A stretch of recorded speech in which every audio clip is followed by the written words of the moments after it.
Okay, so say in Slack there are messages in the SMT Guides channel or the SMT Teams channel that have not received a response yet, and the response could be anything like a little reaction here or the heart. So for this one, for example, it looks like there were a couple people that had responded to it. So you can see Yolanda and Patrick, for example, both responded with that. So we've got 2 here, 1 person here, 1 person here. For SMT Guides, for example, like this one here, we have only 5 responses. So we can see 1, 2, 3, 4, 5. You can see the people that have responded there. Of the ones that have not responded, we can go through the contact sheet and see who are our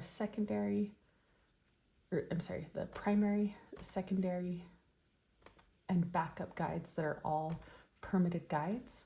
This does not apply to backup guides who are non-permitted guides or guides that are just non-permitted guides in general.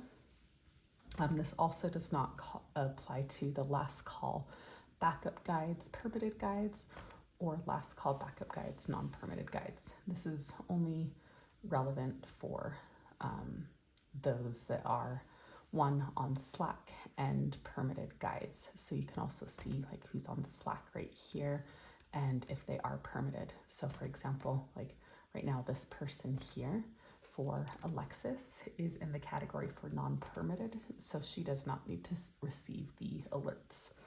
So what we would do here is find who has not responded yet of the amount of people. So if we count how many people should respond, we have 1, 2, 3 secondary guides plus 3, 4, 5, 6, 7. Again, we're not counting this one here, but there should be 7 people, not counting Kimsey because obviously like I was the one that sent the message. So yeah, so basically we would need to find like who has not responded for that.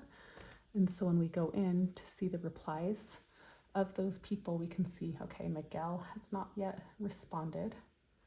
And let's see, I think the other one was Sonia, or no, she did respond. Yolanda was the other one. So it might take like a little navigation back and forth to figure out who and who has not responded. So for example, for Miguel, who has not responded particularly to a message like this that requires an action, like give a thumbs up to let us know that you got the message, what you would do is go to more actions and then copy link to message, go to that person's SMT channel. And so for the specific channels, we would find, let's just look for Miguel. And you want to make sure that it's not a private message, but it's in the SMT Slack channel.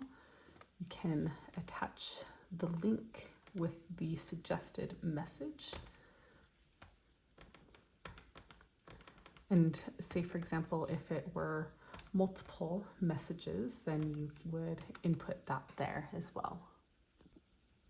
So the message would look something like this, where you'd include the link to the message and then also a suggestion about how they might respond there. And the last thing is to check for their time off if there's a reason maybe that they haven't responded. So you can do that through the calendar for info at Sedona Mystical Tours under guide availability. I like to personally use the calendar for Sedona Mystical Experiences calendar because it's color sorted that way.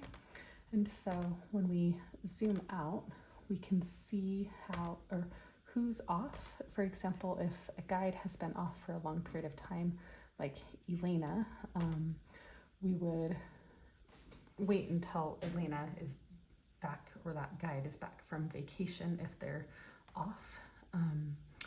And so of those guides, for example, here, that are not listed off right now for Miguel or for